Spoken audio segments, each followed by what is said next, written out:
orientação do Exército é para que a gente fique perto de uma parede e agachado, para evitar que estilhaços de foguetes acabem se espalhando e ferindo a gente.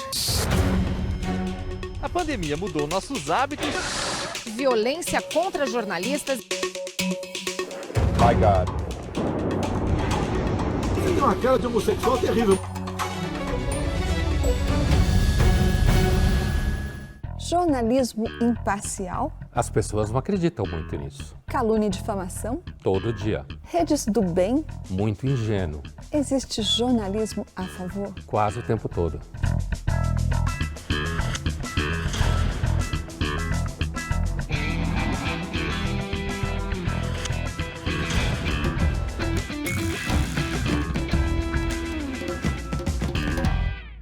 Olá!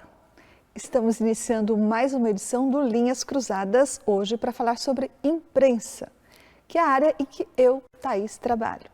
E é também um assunto sobre o qual o Pondé tem algumas críticas. Nós vamos brigar hoje, Pondé? Duvido, Thaís. Outro dia você contou uma piada no nosso grupo de WhatsApp que dizia que um jornalista e o publicitário iriam para o inferno. Só que o jornalista não sabia disso. O que você queria dizer com essa piada? Olha, primeiro eu vi essa piada na redação, né? Um repórter. A piada, o que eu quis dizer é o seguinte, os dois vão para o inferno porque os dois estão manipulando informação. Só que o jornalista acha que ele é o braço armado do bem, que ele é a consciência social, que ele é aquele que está promovendo a democracia e promovendo a informação. Mas ele, na verdade, trabalha no business, que é regido por estruturas do capital, ele está exposto a jogos internos de redação, a políticas institucionais e, ao mesmo tempo, tem vaidades e o jornalismo não necessariamente representa a realidade tal como ela é, porque é impossível representar a realidade tal como ela é. This is a devastating security breach that was leaked out of the Pentagon. The most highly classified documents of the war.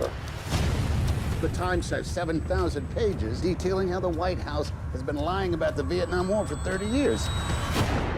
People are concerned about having a woman in charge of the paper, that she doesn't have the resolve to make the tough choices. If you publish, we'll be at the Supreme Court next week. Meaning? Well, we could all go to prison. Enquanto que o publicitário sabia que ele estava ali vendendo produto, manipulando conteúdo e tipo, dane-se. Só que hoje, Thaís, o jornalista continua achando que vai para o céu. Mas o publicitário também acha, porque ele vende causas, coisa descolada. Então o publicitário hoje em dia acredita nas bobagens que ele mesmo cria. Então agora a diferença da piada é que vai jornalista e publicitário para o inferno e nenhum dos dois sabem disso. E eu acho, na verdade, Thaís, que o jornalista, nas suas noites de insônia, pode até ter mais consciência do que o publicitário hoje em dia. E, Pondé, você fala sempre da crise de credibilidade na imprensa. A que você atribui o que você chama de crise de credibilidade com a qual eu não concordo? Então, eu acho assim, Thaís. Primeiro, eu acho que a crise no conhecimento é uma crise que está descrita há, no mínimo, uns 2.400 anos, a filosofia, né? Relativismo, a famosa frase do Protágoras, o homem à medida de todas as coisas, certo? O problema da certeza acerca da objetividade é muito antigo. Muito antes do jornalismo existir, muito antes do papo de fake news e redes sociais. Ele é muito antigo. Qualquer pessoa que analise a história do conhecimento sabe que existe uma dificuldade na fronteira entre o que é fato e o que é narrativa. Todo mundo sabe, que é um debate de alunos de jornalismo, a fronteira entre fato e narrativa e não sei o quê.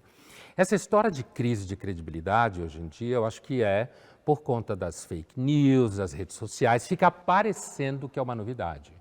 O que eu acho que a gente vive hoje é uma espécie de ceticismo popular por conta do acúmulo de conteúdo que circula para todo lado, e isso acaba produzindo, o ceticismo tem sempre o risco de produzir um certo cinismo. E aí a imprensa, no meio disso, ela começa a ficar meio perdida, mas eu nunca achei que as pessoas acreditaram muito na imprensa. Pondé, então, se eu entendi direito, o que você está dizendo que não existe propriamente uma crise de credibilidade, é que essa falta de credibilidade que você atribui à imprensa agora está mais visível, é isso? Exatamente isso. Primeiro, eu acho que crise de credibilidade é uma marca e um mercado do jornalismo falando de si mesmo. É uma espécie de favor que o Trump fez ao jornalismo americano dele ter assunto, de ficar falando da tal da fake news o tempo inteiro. E também é exatamente isso que eu quis dizer. Eu quis dizer que a crise na relação com a verdade, ou com os fatos, ou com a objetividade, é um problema que tem 2.400 anos. E que aflorou agora porque existem muitas narrativas mais, além das que existiam antes, que é o monopólio do jornalismo. Então, se eu entendi bem, as redes agora vieram e daí cada um fala o que quiser, como você disse, o jornalismo, então, perde o monopólio da notícia e da opinião. A fake news, sem dúvida, é um grande desafio, mas ela provou que os veículos de comunicação formais, que o jornalismo profissional, que a estrutura necessária para se checar uma informação, ela é apresentada hoje num formato que tem muito a dar, né? A importância do jornalismo profissional foi realçada, ressaltada. O fato de existirem tantas narrativas e, por exemplo, o fato de qualquer um poder dar uma opinião e uma notícia, que inclusive pode ser falsa, você não acha que esse fenômeno pode ter contribuído para dar alguma credibilidade extra ao jornalismo? É isso que eu quis dizer com o Trump fez um favor ao jornalismo americano, porque na hora que explodiu todo tipo de notícia falsa, como a gente fala, né?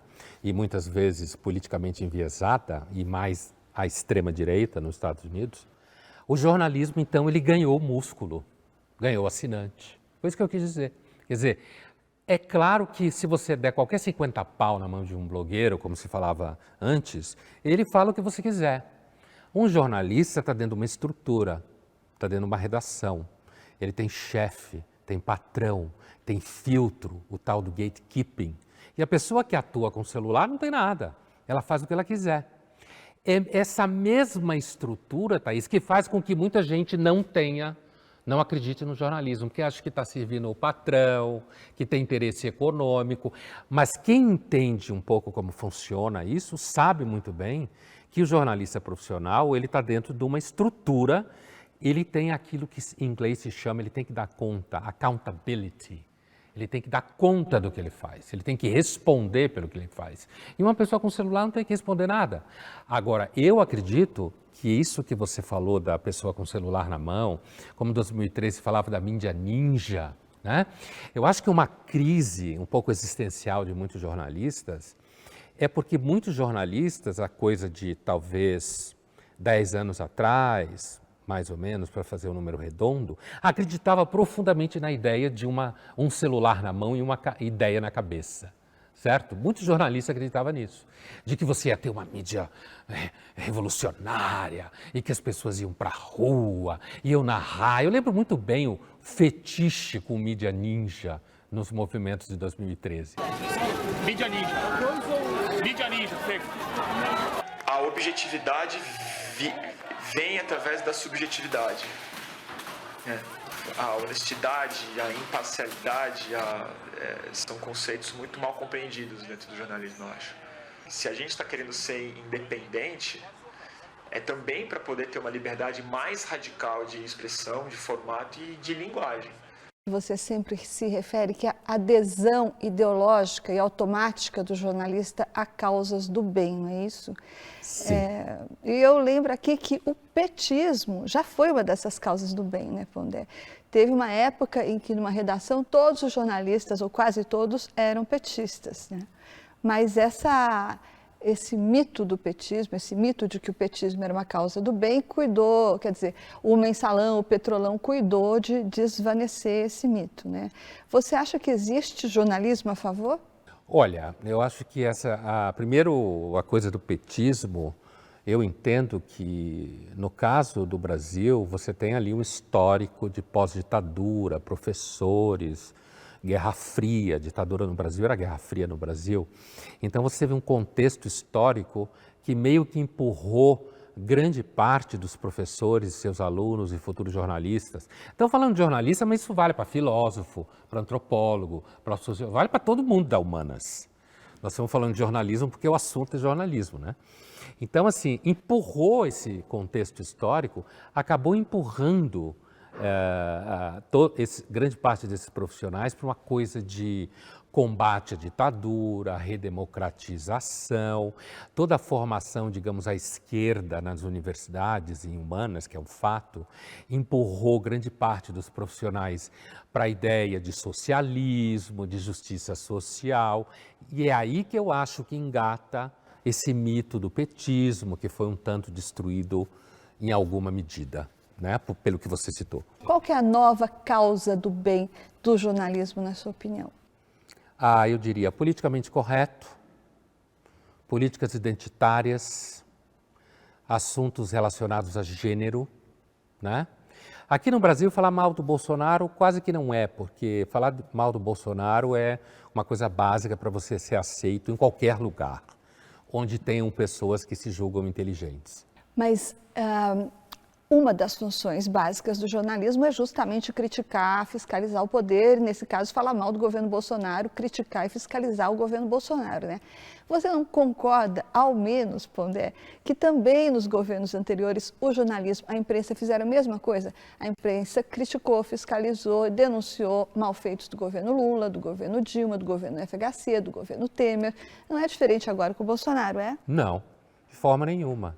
Quer dizer, a ideia de que... Aí são duas coisas diferentes, sutis, para quem não olha direito, que é, uma coisa é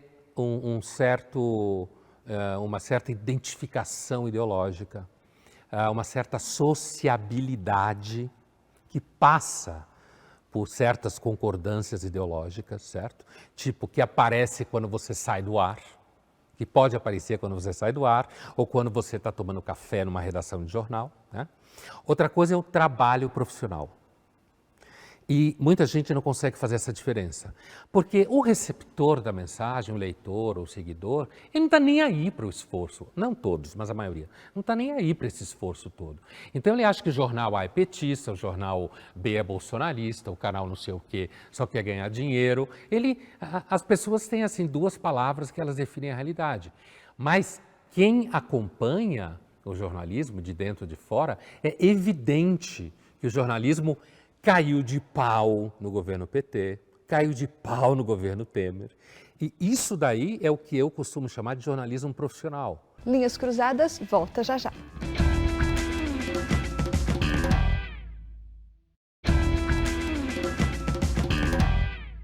Eu sou um consumidor fanático por notícias. Eu vejo notícias em todos os canais. Eu vejo notícia em todo lugar. Eu sou um consumidor desenfreado de notícia, porque a minha paixão sempre foi, na televisão, o jornalismo. Em 2012, um dos então chefes do Twitter, Tony Wang, disse que as redes sociais representavam o Partido da Liberdade de Expressão. O Mark Zuckerberg já disse que a missão do Facebook é dar voz ao povo. Mas, ultimamente, essas mesmas empresas estão tirando a voz de gente que elas consideram nocivas ou perigosas. Quando as redes digitais, as redes sociais, viraram os novos árbitros da moralidade? Acho que elas podem fazer esse exercício, sim, porque elas têm o poder das ferramentas, né? Agora, eu daria um mínimo, assim, 2012, 2010, alguém... Naquela época achava então que as redes sociais iam dar voz ao povo, né? Essa mitologia de dar voz ao povo é muito antiga, não foi eles que inventaram. Então a gente até pode dizer assim, bom, na época eram mais jovens, não sabiam ainda, a gente não tinha tanta experiência com redes sociais. Hoje uma ideia como essa parece terraplanismo, né? Assim, de que as redes sociais vão dar voz ao povo e as pessoas vão se libertar e aí vai ser tudo livre e agora finalmente chegamos à era da liberdade de expressão. O que eu quero dizer, Thaís, é que existe um nível da experiência que ninguém sabia. Existe uma fetichização do povo há muito tempo, né? Independente disso, existe o fato que ninguém sabia, na prática, o que significava uma sociedade em rede. Você pega Manuel Castells escrevendo lá em 99, 98, sociólogo que teve inclusive aqui na TV Cultura, no Roda Viva, ele estava lá na virada de 99 para 2000 ensaiando maravilhosamente bem como seria uma sociedade em rede. Entonces, los movimientos sociales son más importantes que nunca en una sociedad en que, al ser centrada en la información es cultura y por consiguiente la forma en que pensamos se traduce directamente en la forma en que producimos y en que gestionamos los resultados de esa producción. Yo creo que lo que hacen las tecnologías es proporcionan un amplio abanico de posibilidades. ¿Qué ocurre después con las tecnologías? Depende de lo que ocurre en la sociedad. Eso concretamente quiere decir que sociedades que tratan de relacionarse cada vez más dentro de esa sociedad, como Finlandia, para poner un ejemplo, las nuevas tecnologías permiten un desarrollo de relaciones sociales, de participación ciudadana mucho mayor.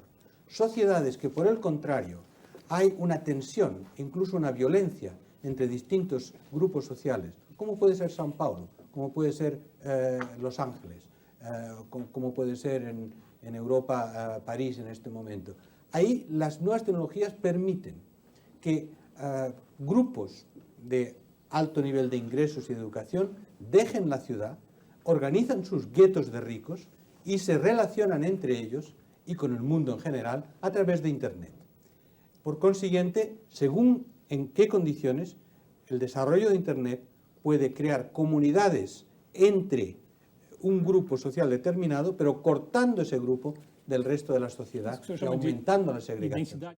Falou de lutas identitárias, falou que o crime organizado ia ser mais avançado no uso de redes sociais do que o próprio Estado, acertou num monte de coisa.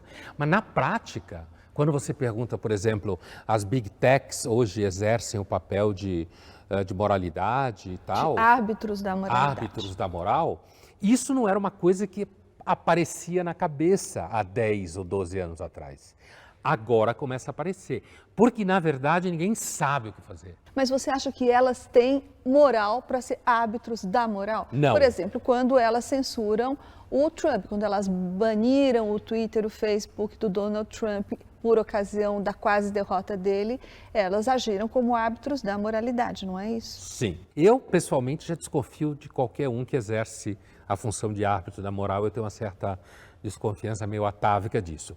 Mas o que me parece é que toda essa discussão acerca dos limites das redes sociais, que é um problema real, né, e que a gente está longe de resolver, antes de se resolver, ele se transforma num grande nicho de mercado, de debate profissional, de projetos, de teses e de discussão. E que às vezes quando eu ouço isso, eu tenho a impressão que eu estou num concílio bizantino, onde os caras ficavam discutindo, sei lá, quantos por cento de Jesus é homem, quantos por cento de Jesus é Deus, sabe? Uma discussão que, às vezes, parece que só é o próprio umbigo falando consigo mesmo. Porque o consumidor, ele está usando as redes sociais e dane-se.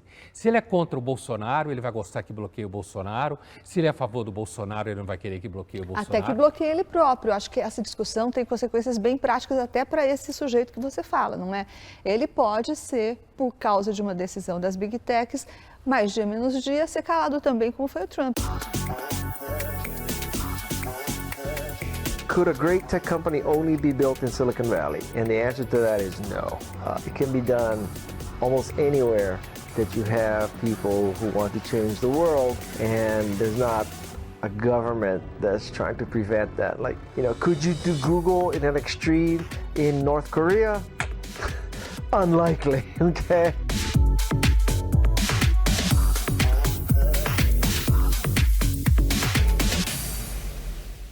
Essa moçada dos gurus lá, como se fala, do Vale do Silício, que coloca os filhos em escola Waldorf, né? Tem toda uma... E agora consome estoicismo, está na moda falar de mindfulness, não sei o quê.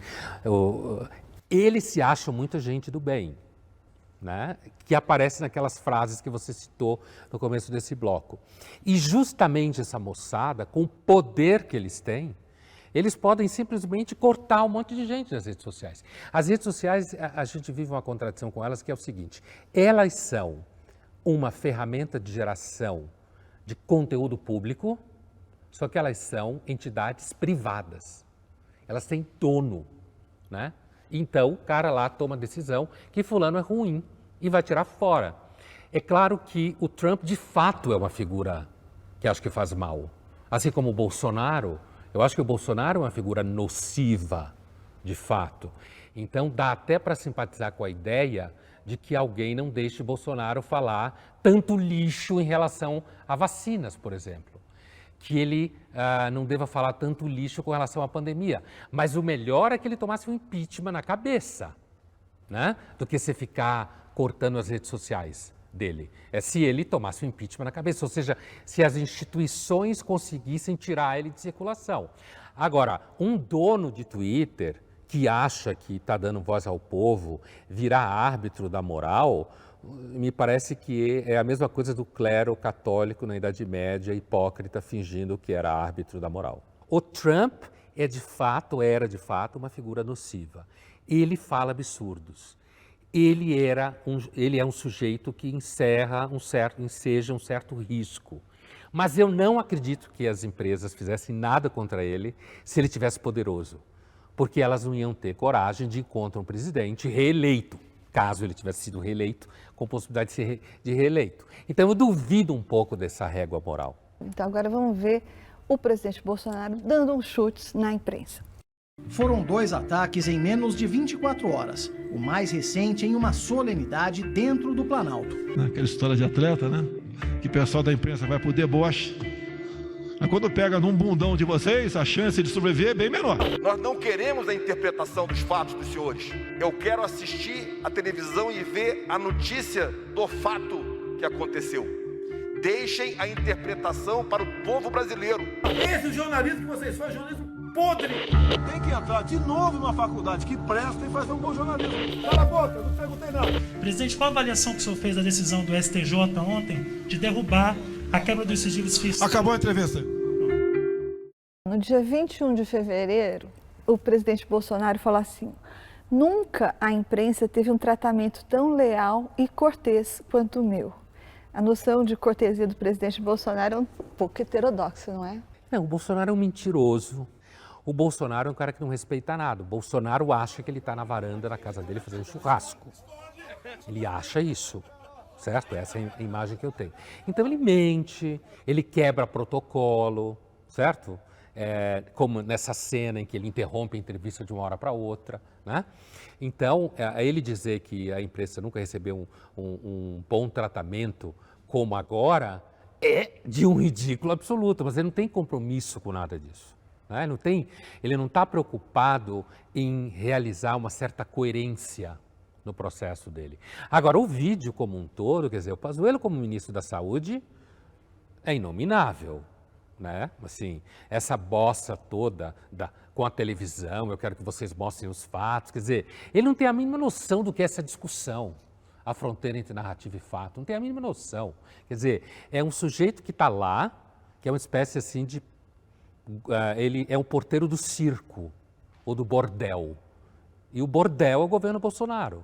E eu estou pensando em relação à pandemia especificamente, porque a gente está falando do ministro da Saúde. Quem leva o Bolsonaro a sério no que ele fala sobre jornalismo deve ter QI 2.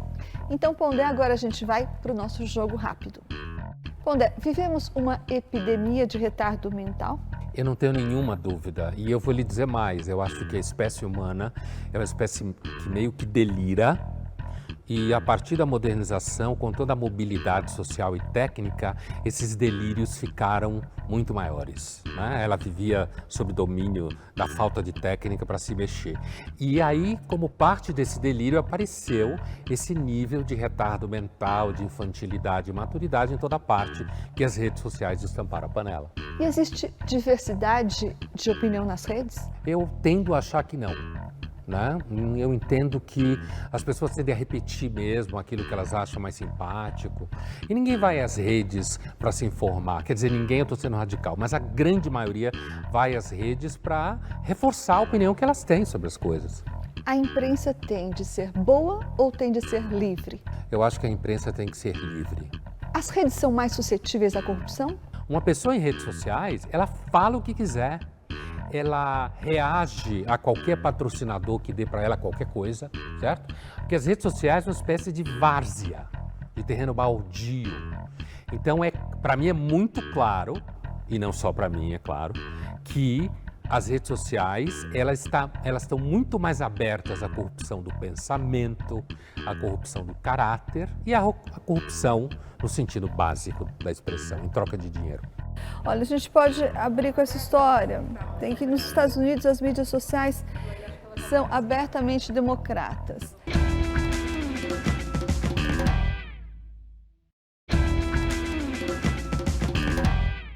Do you have these documents? These really are the holy grail of documents. You've got 3 hours. We're out of time. Start outputting. Go! Go, go, go! Tonight, we have new information on the president's military service. Here's to a great story. Hey, Mary. These blogs are saying that the memos can be recreated in Microsoft Word. Several experts have raised serious questions. They're going to start an investigation. This is bad. They do not get to do this. They do not get to smack us just for asking a question. They want to talk to your source. No. It's bad. This isn't a trial. This is a hunt. Voltamos agora com Linhas Cruzadas. No último bloco, o Pondé havia dito que sim, as redes sociais estão mais suscetíveis, mais abertas à corrupção. E agora eu queria perguntar, Pondé, elas estão mais suscetíveis à corrupção. E do ponto de vista ideológico, elas também estão mais suscetíveis a essa ou aquela ideologia? Olha, eu começaria, Thaís, respondendo a tua pergunta, dizendo que sim, acho que as redes sociais, do ponto de vista dos consumidores das redes sociais, não das empresas, elas são mais abertas a qualquer ideologização desvairada. Como a gente vê no evento PT, e depois do evento PT, o Bolsonaro que deu um banho no PT, dessa forma de usar as redes sociais. Então, não tem nenhum filtro. E, portanto, a ideologização é muito mais, digamos assim, o campo da contaminação e do contágio é muito mais livre, certo? Não tem distanciamento social, né?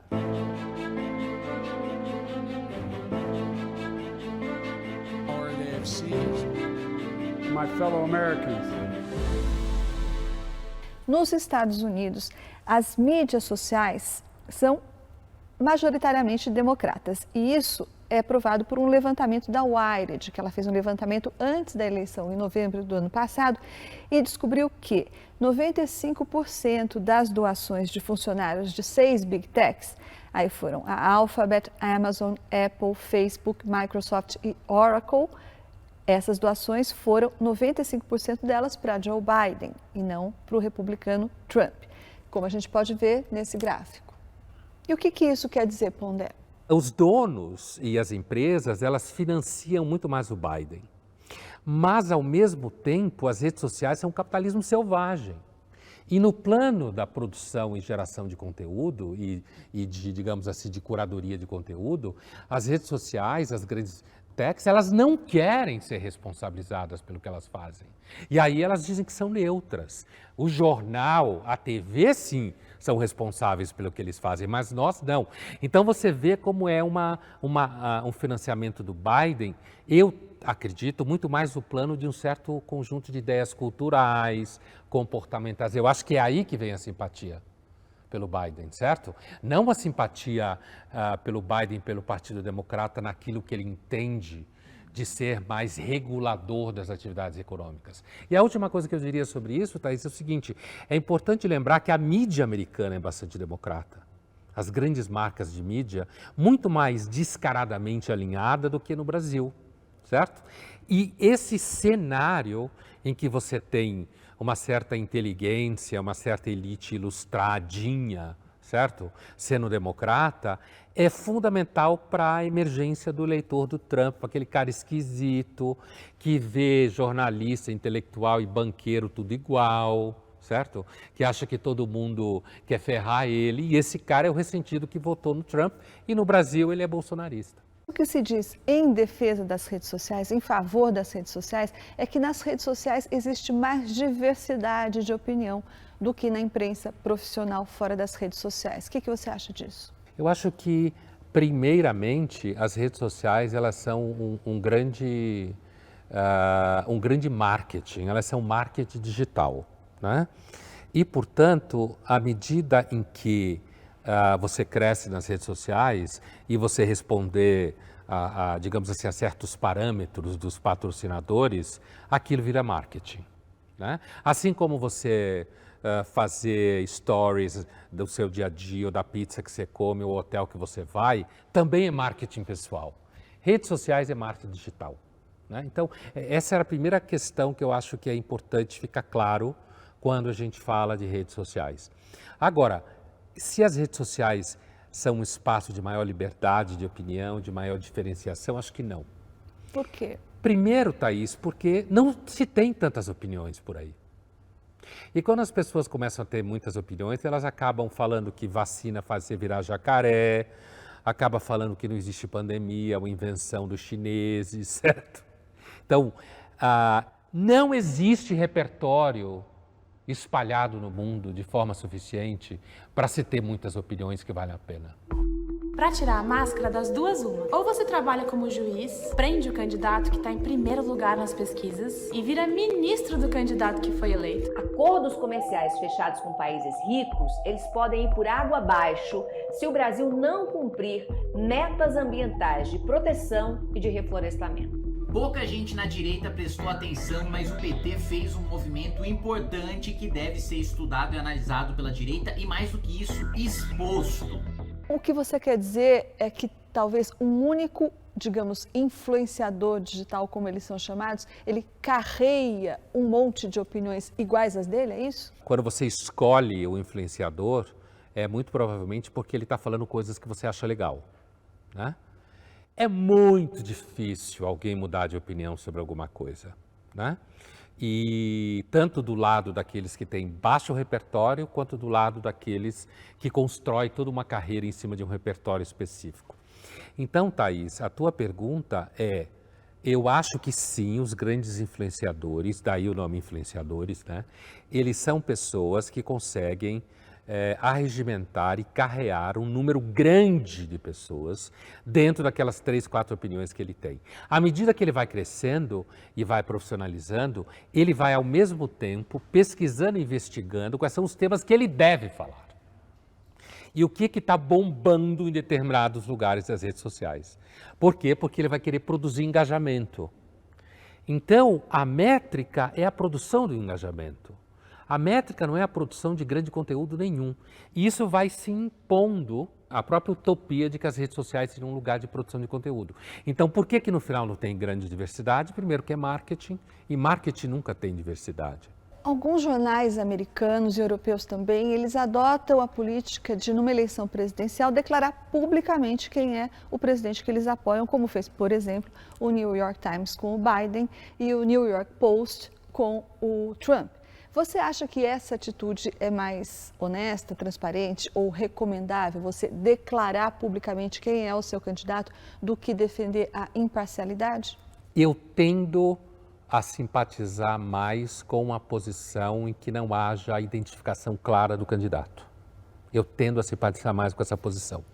Por que se a gente sabe que há? Porque se você tem como objetivo editorial produzir uma mínima pluralidade de posições, principalmente hoje, né? E você quer que a sua marca seja um pouco esse espaço onde diferentes estejam presentes, mesmo que grande parte dos jornalistas daquela redação simpatize com Biden, o que é muito provável, certo? Eu tendo a simpatizar com a ideia, eu vou explicar por que eu falo tendo a simpatizar, com a ideia de não haver uma identificação.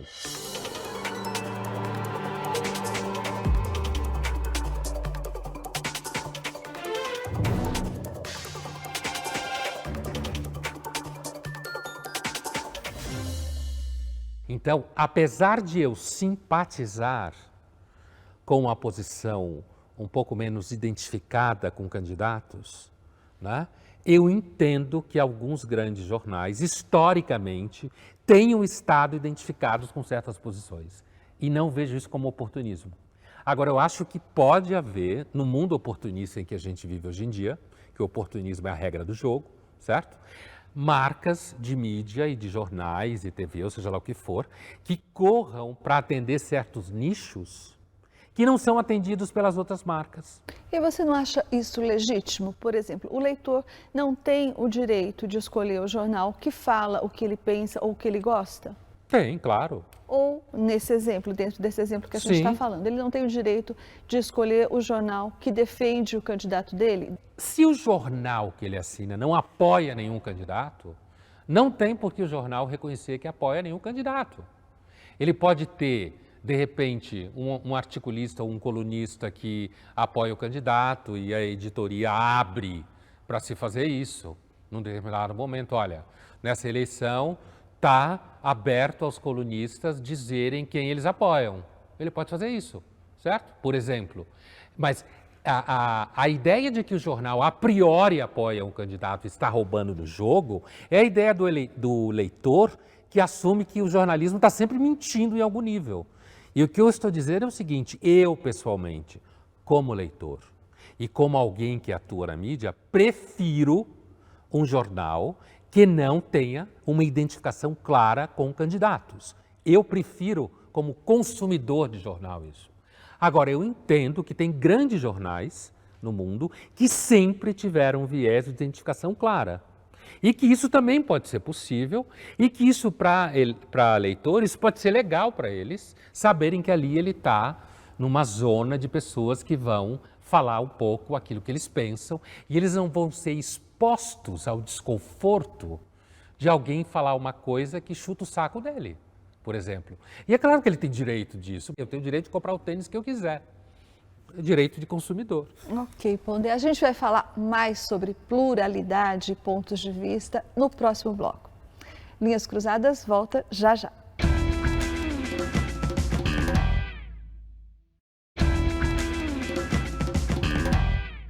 Voltamos com o Linhas Cruzadas. No último bloco, a gente discutiu aqui as vantagens dos veículos de comunicação dizerem abertamente numa eleição presidencial, por exemplo, quem é o seu candidato, ou não dizerem quem é o seu candidato. E aí eu queria aproveitar esse gancho para perguntar para o Pondé o que ele acha do chamado outro lado, que nada mais é do que aquela regra que a Folha de São Paulo aqui no Brasil instituiu, principalmente, que determina que sempre numa matéria você tem que ouvir pelo menos duas opiniões contrárias. E aqui eu já adianto a minha opinião, Pondé. Eu acho que em reportagens, por exemplo, que envolvam disputas judiciais, isso aí é fundamental, né? Você ouve um lado e você ouve outro lado, ou a defesa desse lado. Mas eu acho que isso tem limites. Primeiro porque eu acho que os veículos têm direito a uma cota de opinião, não é?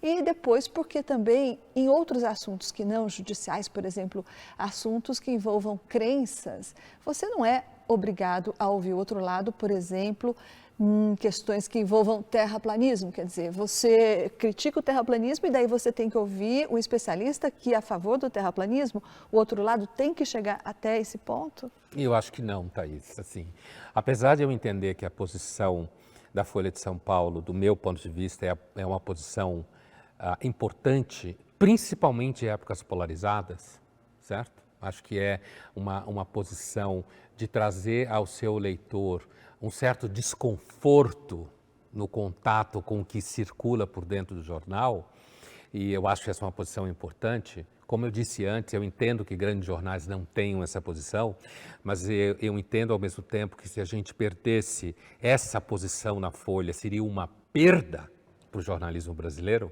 porque é muito fácil você só sustentar uma posição. O Estadão, ele tem uma outra linha. Ele acha que você deve colocar as teses em disputa, explicitar as teses em disputa, mas acha que o jornal deve adotar uma dessas teses e mostrar para o leitor dele qual é a que o jornal acredita. Você não acha que essa é uma alternativa interessante também, para não ficar no isso e aquilo, e isso contra aquilo, e você nunca chega a uma conclusão? Eu acho que a alternativa é você poder ter as duas opções.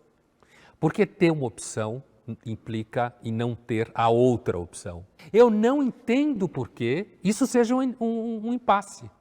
Eu não vejo nenhum impasse nisso. Um veículo pode ter a sua opinião e colocar, e o outro veículo pode trabalhar numa chave em que você tenha, por exemplo, você tem alguém que defende uma posição, aí depois você tem alguém que na outra semana defende outra posição, e aí você tem uma reportagem densa, ou você tem uma resenha de 2 livros que vão numa linha, e depois você tem uma resenha de 2 livros que vão em outra linha. Eu não entendo porque isso é um problema, entende? O que eu não entendo, do ponto de vista do pensamento, é porque isso tem que ser uma questão.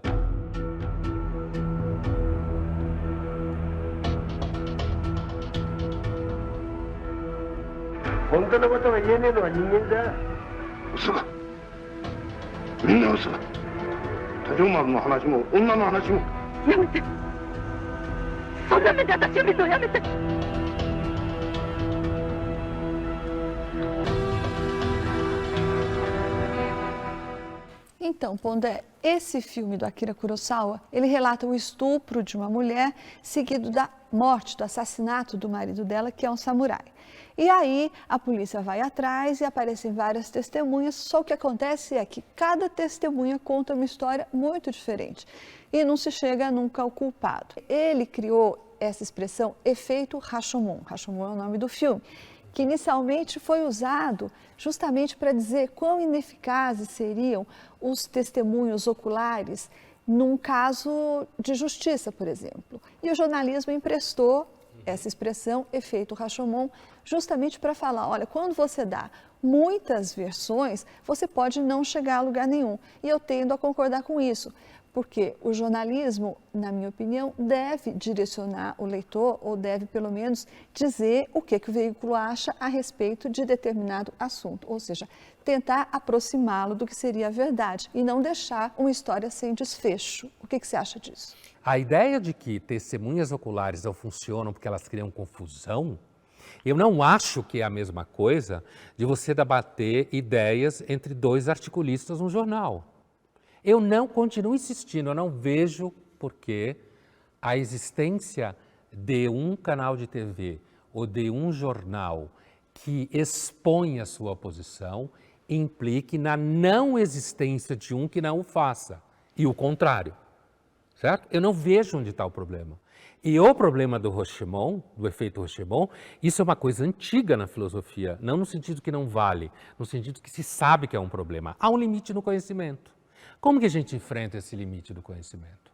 Alguns acham que você enfrenta dizendo que existe uma verdade só.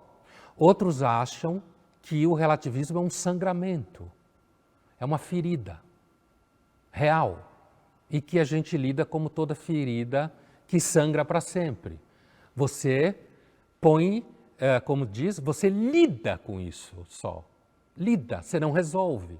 E como é que é a lida com isso? No âmbito da mídia e do jornalismo, ter espaço para quem entende que um veículo deve dizer exatamente do ponto de vista editorial, sei lá, qual é a posição dele, e ter espaço ao mesmo tempo para um veículo que apresenta posições consistentes, corretamente fundamentadas, e que o jornal, a posição do jornal é sustentar o ceticismo, historicamente. O que é o ceticismo? É você perceber argumentos, não argumentos idiotas, é você perceber argumentos que têm repertório, fundamentação, referência na tradição, na fortuna crítica, e oferecer isso para os leitores. I know there's things you cannot tell me, but I also know there's a story here, and I think everybody will hear about it. Do you think your paper has the resources to take that on? I do. Do you? The Boston priest molested kids in 6 different parishes over the last 30 years. The church found out about it and did nothing. We haven't committed any long-term investigative resources to the case. No, we haven't. And that's the kind of thing your team would do. Spotlight? Guys, listen. Everybody's gonna be interested in this. We've got two stories here. A story about degenerate clergy, and a story about a bunch of lawyers turning child abuse into a cottage industry. Which story do you want us to write? Because we're writing one of them. A vocação cética é uma vocação meio blasé. E ela é meio irritante. Que é uma vocação de dizer, olha, no fundo a gente não tem muita certeza do que a gente pensa, do que a gente faz. E aí quando você vai para o jornalismo, eu entendo, essa vocação cética, digamos, essa sensibilidade cética, que é duvidar das coisas e comparar teorias, né? Isso que eu estou chamando de ceticismo aqui, só para centrar a definição, essa vocação cética, essa sensibilidade cética, ela tende a produzir 2 ou 3 teorias sobre alguma coisa e gerar em você um certo desconforto. Então, Pondé, a gente está chegando no fim do programa e com tudo isso, para finalizar, levando em conta esse relativismo, levando em conta esse ceticismo, levando em conta a possibilidade de várias versões acabarem colidindo entre elas e fazendo com que reste nada, que a história fique sem desfecho, eu te pergunto, vale a pena ou dá para confiar na imprensa? Olha, eu acho que dá para confiar na imprensa da mesma forma que dá para confiar nas pessoas. Sempre com certo cuidado, sem pressa, né? A experiência de confiança é uma experiência que implica um certo histórico. Você não confia em alguma coisa só porque caiu do céu. Você confia porque você tem um relacionamento mais ou menos longo com aquilo. É claro que entra em jogo empatias e você, inclusive, pode começar a conhecer a pessoa antes de conhecer a pessoa. Se você estiver falando, por exemplo, de jornalistas, o que a pessoa escreve, o trabalho que ela já teve e a verdadeira noção de credibilidade. É a noção da construção histórica e temporal de uma certa percepção de consistência que dura durante o tempo. E eu acho que dá para confiar na imprensa com cuidado e sem pressa. Pondé, você nem prestou atenção no meu sinal das narinas, né? Você não fez? Eu fiz! Eu não prestei atenção, então. Então funciona. Não funciona. Esta edição do Linhas Cruzadas fica por aqui.